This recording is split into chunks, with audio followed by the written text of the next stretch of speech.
on GTBC.FM.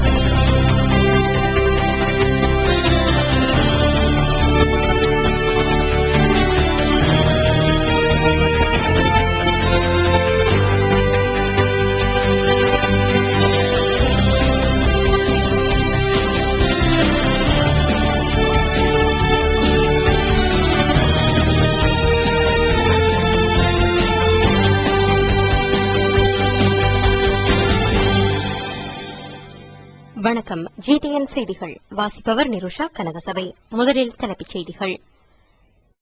விடுதலை புலிகளுக்கும் இலங்கை படையினருக்கும் இடையில் நடைபெற்ற இறுதிக்கட்ட யுத்தத்தின் போது இடம்பெற்றதாக கூறப்படும் போர் குற்றங்கள் தொடர்பாக அமெரிக்க அரசு அங்கு சென்றுள்ள இலங்கை ஜனாதிபதி மஹிந்த ராஜபக்சவிடம் விசாரணை நடத்த வேண்டும் என்று சர்வதேச மன்னிப்பு சபை கோரிக்கை விடுத்துள்ளது. இலங்கை ஜனாதிபதி மஹிந்த ராஜபக்ச 20 பிரதிநிதிகளுடன் அமெரிக்கா சென்றுள்ளார். இந்நிலையில் சர்வதேச மன்னிப்பு சபையின் அறிக்கையில் சர்வதேச சட்டங்கள் மீறப்பட்டுள்ளமைக்கு எதிராக நடவடிக்கை எடுக்க வேண்டிய கடமை அமெரிக்காவுக்கு இருப்பதாக அதன் ஆசிய பசிபிக் பிராந்திய பணிப்பாளர் தெரிவித்துள்ளார். கடத்தல், துன்புறுத்தல், நீதிக்கு புறம்பான கொலைகள், மனித உரிமை மீறல்களுக்கு எதிராக அமெரிக்கா நடவடிக்கை எடுக்க வேண்டும் என்றும் அவர் குறிப்பிட்டுள்ளார். ஜனாதிபதி மஹிந்த ராஜபக்ச இலங்கையின் பாதுகாப்பு படையின் முப்படைகளின் கட்டளை தளபதியாக உள்ள நிலையில் அவர் மீது யுத்த குற்றங்கள், கடத்தல், கொலைகள் உள்ளிட்ட பல்வேறு குற்றச்சாட்டுகள் முன்வைக்கப்பட்டுள்ளன. யுத்த காலத்தில் அரசாங்கத்தின் தரப்பில் போர்க்குற்றங்கள் இழைக்கப்பட்டுள்ளதாகவும் இந்த காலப்பகுதியில் ராணுவத்தினரால் மேற்கொள்ளப்பட்ட தாக்குதல்களில் ஆயிரக்கணக்கான தமிழ் மக்கள் கொலை செய்யப்பட்டுள்ளதாகவும், எனவே போர்க்குற்றங்கள் தொடர்பில் ஜனாதிபதி மஹிந்த ராஜபக்சவை விசாரணைக்கு உட்படுத்த வேண்டிய பொறுப்பு அமெரிக்காவுக்கு இருப்பதாகவும் மன்னிப்பு சபையின் பிராந்திய இயக்குநர் தெரிவித்துள்ளார். யாழ்ப்பாணத்தில் நேற்றிரவு முழுவதும் கடும் சோதனை நடவடிக்கையில் படையினர் ஈடுபட்டதாக குளோபல் தமிழ் செய்திகளின் விசேட செய்தியாளர் தெரிவிக்கின்றார். கைதடி பாலத்தில் A9 வீதியால் வரும் பயணிகள் சோதனைக்கு உட்படுத்தப்பட்டார்கள். சில பேருந்துகளில் பயணிகள் அதிகமாக பயணித்தபோது அவர்களை பேருந்துகளிலிருந்து இறக்கி சோதனை நடவடிக்கைக்கு உட்படுத்தினர். இந்த திடீர் சோதனை ஏன், எதற்கு என்று அறியாத மக்கள் பதற்றமடைந்திருந்தார்கள். யாழ்ப்பாண நகர வீதியிலும் படையினர் ராணுவ டிரக்குகளிலும் சைக்கிள்களிலும் கால்நடையாகவும் ரோந்து நடவடிக்கையில் ஈடுபட்டனர். யாழ்ப்பாணத்தில் கொலை கொள்ளைச் சம்பவங்கள் அதிகரித்ததால் அவற்றை தடுக்கவே படையினர் இப்படி சோதனை நடவடிக்கையில் ஈடுபட்டதாக தெரிவிக்கப்படுகிறது. வடக்கில் அடிக்க ஒரு ராணுவ காவலரன் இருக்கும்போது குற்றச்செயல்கள் எவ்வாறு நடைபெறுகின்றது என்று சந்தேகம் ஏற்பட்டுள்ளதாக தமிழர் விடுதலை கூட்டணியின் தலைவர் பி. ஆனந்த சங்கரி தெரிவித்துள்ளார். யாழ்ப்பாணத்தில் அதிகரித்து வரும் வன்முறைகள் தொடர்பாக கருத்து வெளியிடும் போதே அவர் இவ்வாறு குறிப்பிட்டுள்ளார். ஆட்கடத்தல், கொலை, கொள்ளை, பாலியல் வல்லுறவு நாளுக்கு நாள் அதிகரித்து வருகிறது. அதிகளவான ராணுவத்தினரும் காவல்துறையினரும் கடமையில் ஈடுபடுத்தப்பட்டுள்ள யாழ்ப்பாணத்தில் அவர்களுக்கு தெரியாமல் இந்த சம்பவங்கள் எப்படி நடக்கின்றது என்பது பாரிய பிரச்சினையாகும். விடுதலை புலிகளின் அடக்குமுறை நிர்வாகம் வடக்கில் இருந்தபோது தமிழ் மக்கள் எதிர்நோக்கிய அதே துன்பங்களை தற்போது ராணுவ நிர்வாகத்திலும் அனுபவித்து வருகின்றனர். விடுதலை புலிகள் அடக்கப்பட்ட பின்னர் தமிழ் மக்கள் தமது காணிகள், வீடுகள், தோட்டங்கள் போன்ற சொத்துக்களைக் கொண்டு சுதந்திரமான வாழ்க்கை வாழலாம் என்ற நம்பிக்கை கொண்டிருந்தனர். அவர்களின் இந்த கனவு தற்போது கலைந்து போயுள்ளது. புலிகளிடமிருந்து கைப்பற்றப்பட்ட பிரதேசங்களில் இந்து கலாச்சாரம் அளிக்கப்பட்டு அந்த பிரதேசங்கள் பௌத்தமயப்படுத்தப்பட்டு வருகின்றன. முருகண்டி ஆலயத்தின் புனித தன்மையை கெடுக்கும் வகையில் அதற்கருகில் விடுதியொன்று நிர்மாணிக்கப்படுவதன் பின்னால் அரசியல் சக்தியுள்ளது. அதற்கு எதிராக தாம் பலமான எதிர்ப்புகளை வெளியிட்ட போதிலும் அதில் எந்த மாற்றமும் ஏற்படவில்லை என்றும் ஆனந்த சங்கரி குறிப்பிட்டுள்ளார். தான் அரசாங்கத்துக்கு ஆதரவாக செயற்படுவதாக ஏனைய தமிழ் கட்சிகள் தன் மீது குற்றம் சுமத்தினாலும் தான் இன்னமும் தமிழ் மக்களின் பக்கமே இருப்பதாகவும் அரசாங்கத்தின் பக்கம் இல்லை என்றும் அவர் கூறியுள்ளார். TMVP எனப்படும் தமிழ் மக்கள் விடுதலை புலிகள் கட்சியின் கிழக்கு மாகாண சபை உறுப்பினர் பிரசாந்தன் இன்று காலை மட்டக்களப்பு போலீசாரினால் கைது செய்யப்பட்டுள்ளார். மட்டக்களப்பு ஆரியம்பதி பிரதேச செயலாளருக்கு அச்சுறுத்தல் விடுத்தார் மற்றும் அவர் மீது தாக்குதல் மேற்கொண்டார் என்ற குற்றச்சாட்டின் பேரிலேயே இவர் கைது செய்யப்பட்டுள்ளார். கிழக்கு மாகாண சபை உறுப்பினர் பிரசாந்தனின் கைதினை தொடர்ந்து மட்டக்களப்பில் பதற்றமான நிலைமை தோன்றியுள்ளதாக அங்கிருக்கும் எமது செய்தியாளர் குறிப்பிடுகின்றார். குறிப்பாக பிரசாந்தனின் கைதினை தொடர்ந்து அவருடைய ஆதரவாளர்கள் சிலர் ஆரியம்பதி பிரதேசத்தில் ஆர்ப்பாட்டத்தில் ஈடுபட்டு வருவதாகவும் அங்கிருந்து கிடைக்கும் தகவல்கள் தெரிவிக்கின்றன. சரத் பொன்சேகா தலைமையிலான ஜனநாயக தேசிய கூட்டமைப்பை பதிவு செய்வதனை தேர்தல் செயலகம் நிராகரித்துள்ளது. கணக்காய்வு அறிக்கையை சமர்ப்பிக்காத காரணத்தினால் கட்சியை பதிவு செய்யும் சாத்தியம் கிடையாதென்று தேர்தல் ஆணையாளர் தயானந்த திசாநாயக்க தெரிவித்துள்ளார். புதிய சட்டத்தின் அடிப்படையில் அரசியல் கட்சியொன்றை பதிவு செய்வது சிரமமானதென்றும் தேர்தல் செயலகத்தின் உயரதிகாரி ஒருவர் குறிப்பிட்டுள்ளார். ஏனைய பல கட்சிகளின் பதிவு நடவடிக்கைகளும் நிராகரிக்கப்பட்டுள்ளதாக அவர் தெரிவித்தார். கடந்த ஜனாதிபதி தேர்தலில் வெற்றிக்கிண்ண சின்னத்தின் கீழ் ஜனநாயக தேசிய கூட்டமைப்பு கட்சியில் சரத் பொன்சேகா போட்டியிட்டார் என்பது குறிப்பிடத்தக்கது.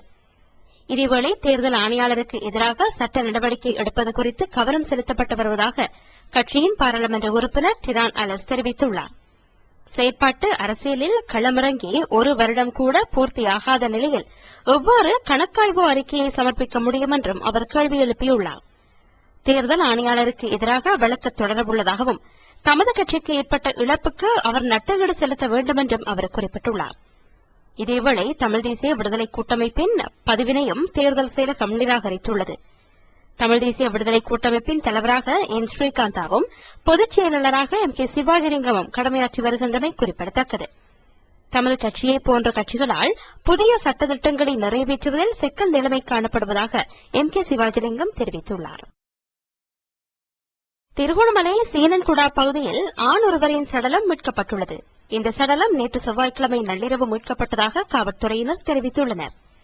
திருமலை சீனன்குடா கொற்பை மீன்பிடித்துறையினை அண்மித்த பகுதியிலேயே இந்த சடலம் மீட்கப்பட்டதாக தெரிவிக்கப்படுகிறது. சடலமாக மீட்கப்பட்டவர் 2 பிள்ளைகளின் தந்தையான கந்தன் வாமராஜ் என்று போலீசார் கூறினர். எனினும் மரணத்துக்கான காரணம் எதுவும் தெரியவரவில்லை என்றும் இது தொடர்பான மேலதிக விசாரணைகள் தொடர்ந்து இடம்பெற்று வருவதாகவும் அவர்கள் மேலும் கூறினர்.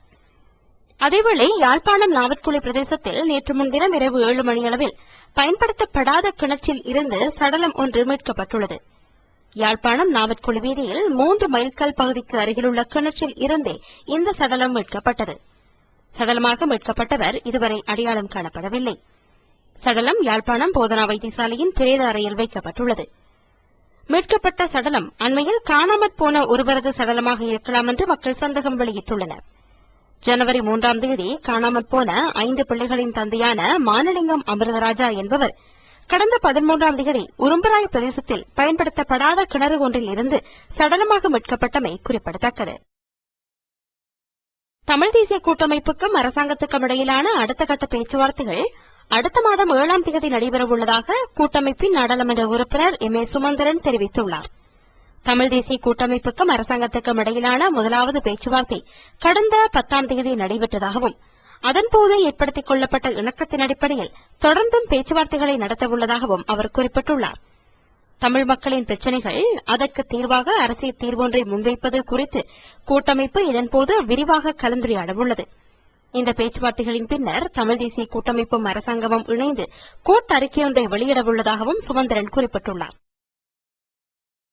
யுத்த காலத்தில் கைவிடப்பட்ட உரிமை கோரப்படாத சைக்கிள்கள் பொருத்தமானவர்களுக்கு பகிர்ந்தளிக்கப்பட்டுள்ளதாக தெரிவிக்கப்படுகிறது. கைவிடப்பட்ட நிலையில் காணப்பட்ட 14,037 சைக்கிள்கள் இவ்வாறு தேவையானவர்களுக்கு பகிர்ந்தளிக்கப்பட்டுள்ளதாக கிளிநொச்சி மாவட்ட செயலாளர் ரூபவதி கீதீஸ்வரன் தெரிவித்துள்ளார். குறிப்பாக மீள் குடியேற்றப்பட்ட மக்களுக்கு இவ்வாறு சைக்கிள்கள் பகிர்ந்தளிக்கப்பட்டுள்ளன. கைவிடப்பட்ட நிலையில் காணப்பட்ட 8,254 மோட்டார் சைக்கிள்களில் 1,432 மோட்டார் சைக்கிள்கள் உரிய ஆவணங்களை சமர்ப்பித்த உரிமையாளர்களிடம் ஒப்படைக்கப்பட்டுள்ளது. இதனைத் தவிர வேறு வாகனங்களும் இவ்வாறு உரிமையாளர்களிடம் ஒப்படைக்கப்பட்டுள்ளதாக தெரிவிக்கப்படுகிறது. எவ்வாறெனினும் பெருமளவிலான வாகனங்கள் இன்னமும் கைவிடப்பட்ட நிலையில் காணப்படுவதாக மாவட்ட செயலாளர் குறிப்பிட்டுள்ளார். இந்தியாவில் புகலிடம் கோரி தஞ்சமடைந்திருக்கும் இலங்கை தமிழ் அகதிகளில் 51 பேர் நாடு திரும்பியுள்ளனர். இவர்கள் அகதிகளுக்கான ஐநா உயர் சாணிகர் ஆலயத்தின் உதவியுடன் கட்டுநாயக்க விமான நிலையத்தை சென்றடைந்தனர். இவ்வாறு வந்தவர்களில் 20 சிறார்களும் 31 பெரியவர்களும் அடங்கியிருப்பதாக அறிவிக்கப்பட்டுள்ளது. இவர்களுடைய தாயகம் திரும்புவதற்கான நிதி உள்ளிட்ட உதவிகளை அகதிகளுக்கான ஐநா உயர் சாணிகர் ஆலயம் மேற்கொண்டிருந்தமை குறிப்பிடத்தக்கது. இலங்கையின் வடக்கு கிழக்கு பகுதிகளில் இருந்து யுத்தம் மற்றும் வன் செயல்கள் காரணமாக வெளியேறி இந்தியா தமிழ்நாட்டில் தங்கியுள்ள இலங்கையர்கள் சுய விருப்பத்தின் பேரில் நாடு திரும்பும் பட்சத்தில் அவர்களுக்கான பயண ஏற்பாடுகள் நிதி நிவாரண உதவிகளையும் தாம் மேற்கொண்டு வருவதாக அகதிகளுக்கான ஐநா உயர் சாணிகர் ஆலயம் மேலும் குறிப்பிட்டுள்ளது. இலங்கையின் வடக்கு கிழக்கு பகுதிகளில் இருந்து யுத்தம் மற்றும் வன் செயல்கள் காரணமாக வெளியேறிய தமிழர்கள் தமிழ்நாட்டில் உள்ள சுமார் 515 அகதி முகாம்களில் தங்க வைக்கப்பட்டுள்ளமை குறிப்பிடத்தக்கது. கற்றுக்கொண்ட பாடங்கள் மற்றும் நல்லிணக்க ஆணைக்குழு இன்று கொழும்பில் கூடி சாட்சியங்களை பதிவு செய்ய உள்ளதாக ஆணைக்குழுவின் அதிகாரி ஒருவர் தெரிவித்துள்ளார். எதிர்வரும் 24ஆம் தேதி air vice marshal V Tennakoon, SP.J. Rajkumar ஆகியோர் ஆணைக்குழுவில் சாட்சியம் அளிக்க உள்ளனர். அதேவேளை எதிர்வரும் 29ஆம் 30ஆம் தேதிகளில் அனுராதபுரத்தில் சாட்சியங்கள் பதிவு செய்யப்பட உள்ளன. இதன்போது எல்லை கிராம மக்களிடம் சாட்சியங்களை பதிவு செய்ய உள்ளதாக அந்த அதிகாரி மேலும் கூறியுள்ளார். இலங்கை மீது உலகளாவிய ரீதியில் முன்வைக்கப்பட்ட போர் குற்றச்சாட்டுகள் மற்றும் இறுதிப் போரின் போது இடம்பெற்றதாக கூறப்படும் மனித உரிமை மீறல்கள் தொடர்பில் விசாரணை மேற்கொள்ளவென்று ஐக்கிய நாடுகள் சபையால் நிபுணர் குழு ஒன்று அமைக்கப்பட்டது. இந்த குற்றச்சாட்டுகளை முறியடிப்பதற்காக இனப்பிரச்சினை மற்றும் யுத்த வன்முறைகள் பற்றி ஆய்வு செய்து சாட்சியங்களை பதிவு செய்வதற்காக ஜனாதிபதியால் கற்றுக்கொண்ட பாடங்கள் மற்றும் நல்லிணக்க ஆணைக்குழு நியமிக்கப்பட்டது. இந்த நல்லிணக்க ஆணைக்குழு சியாண்டே சில்வா தலைமையில் செயற்பட்டதுடன் நாட்டின் வடக்கு கிழக்கு பகுதிகள் உட்பட்ட பல்வேறு இடங்களில் நேரடியாக சென்ற அமர்வுகளை நடத்தியும் சாட்சியங்களை பதிவு செய்து வந்தது. இந்நிலையில் கற்றுக்கொண்ட பாடங்கள் மற்றும் நல்லிணக்க ஆணைக்குழுவின் செயல்பாடுகள் எதிர்வரும் 31ஆம் தேதியுடன் நிறைவுக்கு கொண்டுவரப்பட உள்ளதாக அறிவிக்கப்பட்டுள்ளது.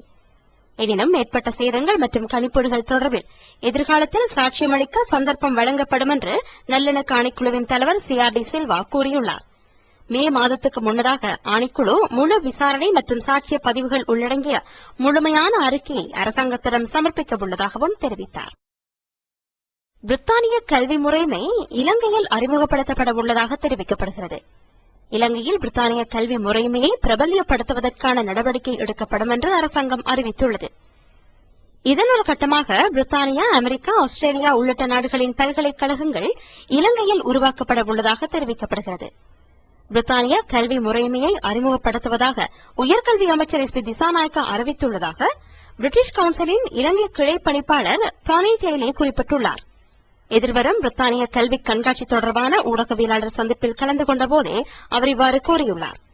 வருடாந்தம் 8,000 மாணவர்கள் பிரித்தானியாவில் உயர்கல்வி பெற்றுக் கொள்ளும் நோக்கில் நாட்டை விட்டு வெளியேறிச் செல்வதாக தெரிவிக்கப்படுகிறது. மழை வெள்ளம் காரணமாக வடக்கு விவசாயிகள் பாதிக்கப்பட்டுள்ளனர். உப உணவு பயிர் விளைச்சல்களே அதிகளவில் பாதிக்கப்பட்டுள்ளதாக விவசாயிகள் விசனம் வெளியிட்டுள்ளனர். வவுனியா, மன்னார், முல்லைத்தீவு, கிளிநொச்சி பிரதேசங்களில் 3 லட்சம் ஏக்கர் விளைச்சல் நிலம் மழை வெள்ளத்தால் பாதிக்கப்பட்டுள்ளது. மழை வெள்ளம் காரணமாக வடக்கு விவசாயிகள் பாரியளவு நட்டத்தை எதிர்நோக்கி வருவதாக கூறப்படுகிறது. உலகச் செய்திகள். ஆப்கானிஸ்தானில் வீதியோரத்தில் இடம்பெற்ற வெடிகுண்டு தாக்குதலில் 13 குழந்தைகள் உட்பட்ட 20 பேர் உயிரிழந்துள்ளனர். ஆப்கானிஸ்தானில் தென்கிழக்கு மாகாணமான கோஸ்மான் பகுதியில் மோட்டார் பொருத்தப்பட்ட வாகனத்தில் மருத்துவ சிகிச்சைக்காக சென்று கொண்டிருந்தனர். இவர்கள் பாக்டிகா மாவட்டம் அருகே சென்று கொண்டிருந்த போது வீதியில் மறைத்து வைக்கப்பட்டிருந்த குண்டு திடீரென்று வெடித்தது. இதில் 13 குழந்தைகள் உட்பட்ட 20 பேர் சம்பவ இடத்திலேயே உடல் சிதறி பலியாகினர். இந்த பிரதேசம் பாகிஸ்தான் ஆப்கானிஸ்தான் எல்லைப் பகுதியாகும்.